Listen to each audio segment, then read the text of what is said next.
Chapter 5, in the middle for some reason.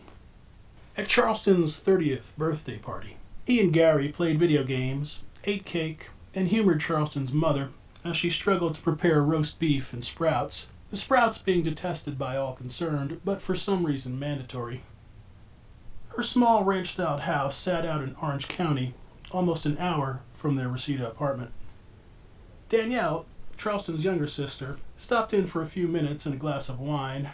She had received the looks and the brains of the family, and also held the respectable 9-to-5 office job, with the accompanying McMansion and pool.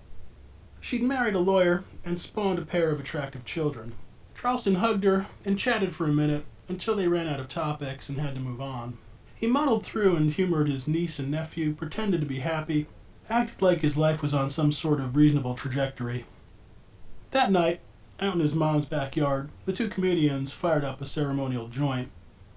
Charleston quipped, "I'm supposed to throw it in now. I haven't made it." "Haven't made it?" Gary scoffed. "Fuck are you talking about?"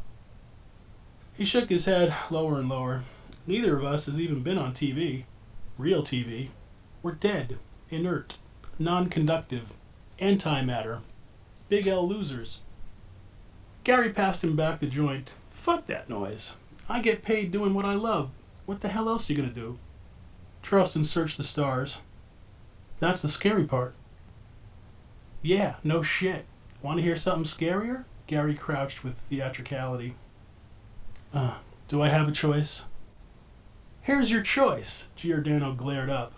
"Hello, sir. Welcome to Clown Burger. May I take your order?" "Oh, a blowjob? Sure. You want fries with that?" Charleston exhaled the pungent indica smoke up toward the star fields. Never subtle, Gary pantomimed the fellatio, just to put it over the top. "Hey, you lookin'? I can do stuff. Yeah, like give oral satisfaction to the paying gentlemen in suits. You're practically vice president of the company." Charleston returned the joint. "Does everything come down to dick jokes with you?" "Not everything. I got a lot of pussy jokes." "Congratulations."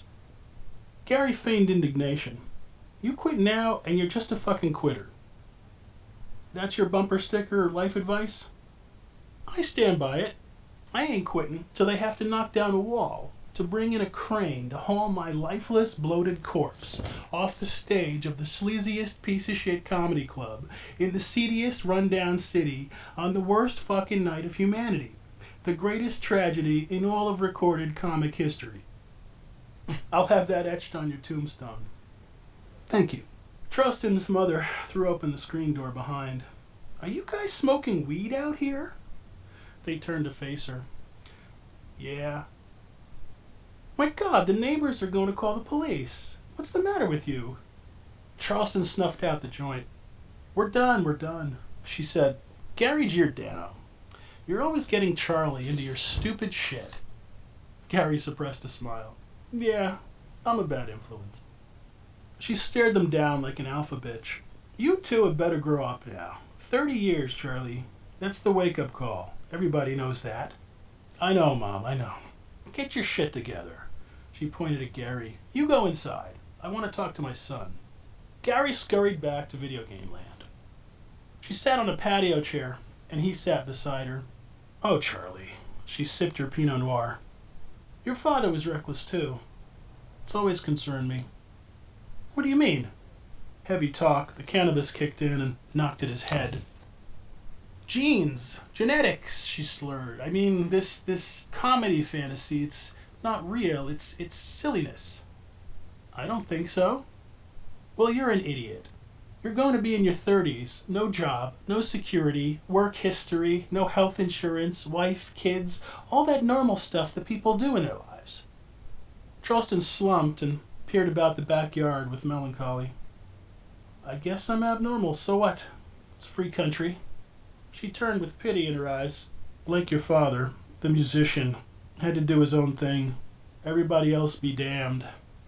His eyes stretched wider. "What happened? Why did he leave?" She whispered, "You. He stayed just long enough to mark you with that god-awful name. A couple of months later, he couldn't handle all the crying. You were a whiny baby. Colicky." Charleston laughed. All right, Mom, you know what? I'll use that in my act. Oh, your stupid act. Get real. There's a million morons with microphones blabbing about their penises and their vaginas. I see them on TV, and so what? I ask you, what is the point? He shrugged. What's the point of any of it? Why have kids if you don't even like them? I like them, she said, and she reached for her crystal wine glass. It's your father who didn't like them. They took an oxygen break.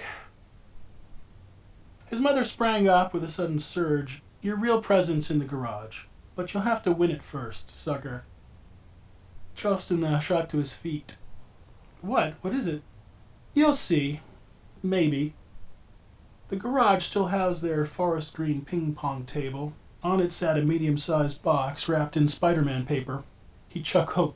His mother produced bright red paddles and orange balls. What if I don't win? She snorted.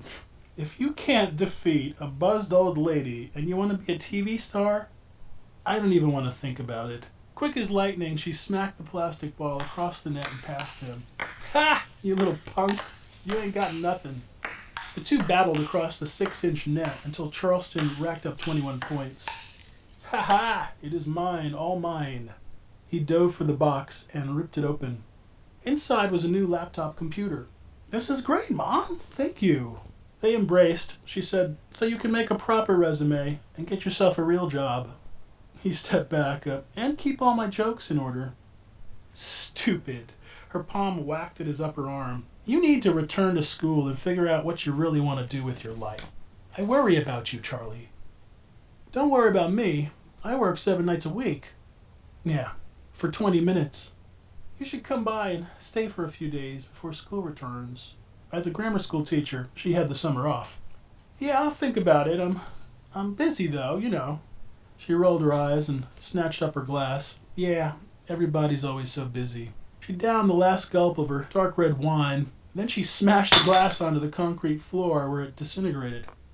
Mom, what the hell? Oops.